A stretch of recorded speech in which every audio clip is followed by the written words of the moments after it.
Hello and welcome. I'm Uday Pratap Singh. You're joining us on this special interview on NewsX. We are in conversation today about a very special film, helmed and acted in by a very well-known individual who needs no introduction. I am, of course, talking about R Madhavan, who is bringing to you Rocketry, the Nambi Effect, a film that the nation should be very proud of because this was a man who was wronged by the nation. And why, you'll find out in the film. So firstly, welcome to NewsX, Madhavan. Good to have you back. Thank you, Uday. It's very kind of you. This has really been your labor of love. And as I said, this is such a truly special project for you. So before I get to the project and how difficult and, the experience of filming it for you, I want to just talk about the phenomenal international response that's already starting. So we hope for, of course, great national response. But from the French Riviera to Times Square, New York, people are celebrating Nambi and Rocketry already. It's very heartening to know. The entire idea of making the film was I wanted to desperately tell the story of Dr. Nambi Narayanan. And I'll tell you why. There are two reasons why the film was made. The first one was that, no other nation, not just India, no other nation should do with their scientists what we did with Nambi Narayan. No other Nambi Narayan should exist ever in the history of scientists. And secondly, that India is extraordinary in one more field apart from our freedom struggles and, our fight with the Mughals in terms of filmmaking. We're one of the best countries in the world for science and technology and IT and engineering, and all these people are celebrated around the world. So I've kept the integrity of the science alive in this film. Anybody who knows rocket science will not cringe. At the same time, this is an homage to all the engineers. And when I saw the response in Cannes as well as in New York, I realized one thing, that I wasn't going to gloat and be proud about it because they were not clapping for me. They were not giving a standing ovation to the film. They were giving a standing ovation to Dr. Nambi Narayanan. And for me, the purpose was served. So then let's just go back a bit into memory lane. What was the idea behind making the film for you? And how was it like then meeting him, convincing him, and also the decision for you to direct it and act in it? So, let me start off by saying I never wanted to direct a film. I've never directed anything in my life before, and this was just thrust upon me. So I took it up, and I'll tell you how that happened. But more importantly, the desire to make this film started off in a very shallow and, if I may say, shameful idea of making a film on a ISRO scientist who was good looking, who had an affair with a Maldivian woman, and then jailed for selling secrets of India to Pakistan, and eventually released and proven innocent. At that time, when I started the story, there was no Padma Bhushan and there was no money given to him at that point of time. But I thought it's a great poor man's James Bond film to do. And with that intent, and I'm ashamed to say with that exact intent, I went to meet Dr. Nambi Narayanan. And when I met him, and I think that was a pivotal moment in my life, I realized that I'm missing the larger picture. I did not know what it was. I did not know what about this man was making me angsty. But here was a man who was trying to behave normal. He was telling me, I've seen your films with Mr. Madhavan, you're a good actor and big fans. But he was angry. He was upset. There was an agony in his voice. There was a quiver. And I had seen an interview where he had cried and there were tears in his eyes. This is after being proved innocent. And he was saying, how can they put these allegations against me? Every time you do Google and put Nambi Narayan, it says spy case Nambi Narayan. I'm not a spy and I hate that feeling. And when I wanted to talk to him and express my sympathy, he says, I don't want your sympathy. If you're going to make a film about how people feel sorry for me, then I'm not the guy. So you can, And then he started telling me about his life, about this case. Not about his life, but about this case. And I got carried away. And it took 7 months for me to write the script. And I came back and I showed him the script. He clapped. He said, very good. But he said, this part is wrong because over here, to study the instability theorem, I'd gone to Princeton and I was the first Ivy League scientist to go there and study under Professor Crocco. I shivered. I said, are you talking about Professor Luigi Crocco, who's considered to be the father of the moon mission? And he said, yes. I said, how do you know him? He said, know him. I did my thesis in just 10 months under him. And I said, Dr. Nambi sir, when were you planning to tell me this? And he said, and then he started talking about Princeton and what he did in Scotland and France and how he took 52 scientists to France and stayed for 3 years pretending not to know French, how he went to USSR when they were breaking up and smuggled the engines that was due to India. And he was talking about it nonchalantly. And I said, when were you planning to tell me all this? He said, what is there to tell? They paid me a salary, I did my job. And I realized then that there are two types of patriots in this country. The ones that go out with a blazing fire who say Bharat Mata ki Jai and win, and they'd make the ultimate sacrifice, and all their sacrifices have to be appreciated, and we have to be very grateful to them. But then there's another type of patriot, knowing those that put their lives on line every day, my ISRO scientists, engineers, knowing very well that they will never be recognized, never be sung about, never have a chapter on the newspaper, and yet we have the Mughal mission happened, and the very first mission at the price, which is lesser than that of a Hollywood film. We have the Sundar Pichais, we have the Satya Narayanas, we have ISRO scientists who have managed to break records every year, and we don't make movies about them. And so I realized that those patriots need to be sung, and that is the reason why I just kind of put my money where my mouth is, decided to write it, produce it and act in it. But I wasn't going to direct it. What happened was, 1 month before the shooting was to start, my director could not be part of the film for some reason. And then the choice was drop the film or Madhavan, you direct it. Dr. Nambi Effect believed that I could.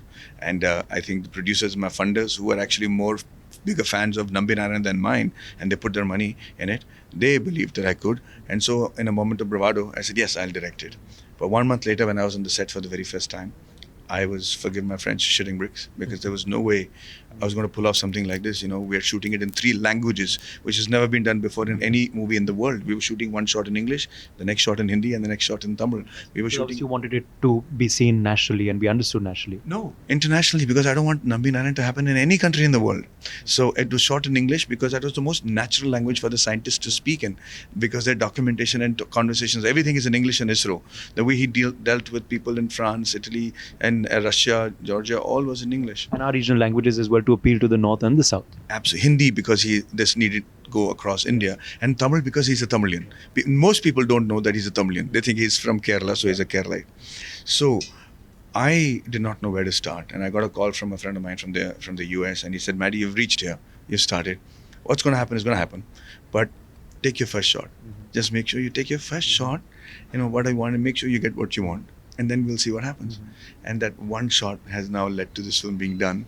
And at that time, I didn't think Mr. Shah Rukh Khan or Surya or Times Square or Cannes or this is going to happen. It was supposed to be a small film, but I think it had a mind of its own. No, the rest is history, of course. And now the onus on the audience as well, because, R Madhavan is, of course, put in his utmost efforts, of course, for this film. Nambi Effect has given his consent, but as he said, if you want to see stories on our real patriots, you've got to support projects like this one and make it a success. So you hear more such stories like the ones you were just mentioning. But now, of course, acting. So you just told us a story, amazing. That's also a very epic tale, how you turned director a month before. But acting, in this project, you look nothing like Nambi Effect, but you created yourself. You created this version of Nambi Effect, from your physical looks to your, weight transformation. How did you do it? We did 2.5 years of research because... With prosthetics, and it must have taken hours. So there's no prosthetics in this film, and which is one of the firsts that has ever happened in any film, where you've shown actors grow from 29 to 79 without prosthetics. And in the process of understanding how to do that, I learned so many things about health, about how to maintain the health of your hair, or how teeth can make you look much younger or older than you really are in real life. Most people believe that you cannot change the shape of your teeth after a certain age. I, at 47, actually had my jaw broken and my teeth twisted completely around to look like Nambi sir, and then got it back to the original state right it was. And I realized the secret to youth while I was doing that. And so the reason I had to make sure that nothing looked false about the look was because everything I've said in the story is true. Every situation, every scene has happened. The only liberty I've taken is concised time and space and characters maybe. But that apart, if the people watching it ever doubted the authenticity of the scene because I'm wearing a false mustache or wearing a padding, then the whole purpose would be lost. Your conviction that Nambi Effect made all these sacrifices would go away, especially because when we make a biopic, brother, we always add a bit of element of masala to it to make it palatable as a film. But this is the only film in the world, I think, where I have to take out facts for you to believe that this actually happened with one individual. In fact, in Rocketry, I barely touched 20% of Dr. Nambi Effect's achievements. Amazing. But, the fact that, there still isn't justice for him. He has not achieved full justice just yet. Is that also pretty shocking? And you hope that this film will, of course, enlighten people about his life, but also hopefully take that justice campaign, which we at NewsX have also been supporting, through our hashtags, Protect Indian Scientists and whatnot, to its final conclusion. Congratulations on realizing that is a necessity. When I met Dr. Nambi Narayan for the very first time, after 5 hours of discussion at 11:30, he was going home. And I said, "Sir, can I drop you? I have a car." He said, No, I'm fine, Madhavan, I will go. And he went out of this hotel in Trivandrum, walked into the darkness of the night, and I heard a scooter start from under a tree, and then it buttered up to me, and the headlight was off, the signal wasn't working, and there was Dr. Nambi Narayan, 75 years old, riding that scooter into the night. And I've kept that shot in the film. Had he been a scientist in any other country, he would have had 4 bodyguards and a Rolls Royce taking him around, because he would have been considered a national asset. And I do believe that in the years to come, India needs intellectual capital. And I think that is the only thing that's going to propel us into the space era. I have an example that I keep saying all the time, where, at one point of time, the man who controlled land controlled the people. Then the people who had controlled the sea controlled the world, because they were the most powerful people. Then the ones that controlled the air were the most powerful country in the world. And now it's the final frontier is space. Countries that have a stake in space will probably survive the next generation of survival, or excellence in the world. And India is right up there with people like Dr. Nambi Narayan and many such scientists, and what ISRO does. We really need to protect these people. We really need to enhance the security of these people and celebrate them, so that more youngsters believe that they have a future in this country. For example, Dr. Nambi Narayan, Vikram Sarabhai, U.R. Rao, all these scientists were from MIT, from Princeton, they could have easily settled over there. But all of them are Ivy League, better than Ivy League students, engineers from MIT who came back to work for ISRO when it was barely anything. We need to encourage that attitude amongst the youngsters here, because we really have the brains. They're making the metaverse, and they're billionaires at 25 years old, worth 15 point some billion dollars, and they live in Lucknow and Jhansi and Kanpur. Yeah, no, we need to change that. We need to change that for sure. I have to ask you, were you a science fan in school? Were you into science and tech? And would you like to go to space one day? Oh, that absolutely. I don't think that's going to be a dream. I don't think you and I will have a choice in 10 years. We'll all have to make a trip to space. We'll have to look at how to colonize it. We'll have to look at how to mine moon, and we have to look at how to get into Mars, because there are elements, I'm sure, out there which are not there in the element table that we have on Earth. And maybe we have cure for diseases that we don't have for right now. And that exploration is actually a reality. Okay. And were you science and tech in school? Was that one of your favorite subjects? Absolutely. I mean, I wanted to be an engineer. I mean, I studied my BSc electronics and did but I've always been an engineering fan. In fact, not just science, but engineering and aerospace fan. And in normal life, where do you get to meet a rocket scientist? And on that front, where do you get to meet somebody like Dr. Nambi Narayan? So I'm very privileged. I'm very chuffed at that. You played an aspiring engineer in 3 Idiots as well. But this is your, your true blue, of course, space and tech film. Since we're talking about the young Madhavan, I have to quickly ask you about your young son as well. Oh. How do you react to the kind of publicity that he's been getting recently, and very deservedly so? And did you always know that he was going to be a sportsman, a swimmer? We both, my parents and my wife and I, we react with a lot of caution and fear. And like I'm sure, like every parent and every child, will make our mistakes. But Vedant has been getting more than his share of popularity simply because he looks like a swimmer. He's just won one medal in Denmark, where he's done very well. But there are many swimmers his age who are better than him. So I keep telling him, post about those people, because they need to be encouraged as much. But I do know that he's committed, and he understands that this popularity is short-lived. So he's just putting his head down and working. So on that front, I'm proud of him. We have a long way to go in terms of either the Commonwealth Games or the Olympics. But he's still young, and I hope that he continues with his commitment. Okay, very quickly before I end on a rocketry note, it's also Yoga Day. Yes. Would you like to give your wishes for Yoga Day? And yoga also, like films, is our soft power. Taking India to the world. Oh my God, I can't even begin on that one. Yoga is I mean, it's been taken around the world and vastly underestimated in India. But it's one of those things that can give you all sorts of stability. One thing that we so horribly lack in the world today. At one point of time, we were able to see 10 years ahead of us. Now we are barely able to see 10 weeks. yoga and meditation, which is our soft power from India, is one of those tools. And I'd like to wish everybody a happy Yoga Day. But having said that, let me tell you there are a lot more.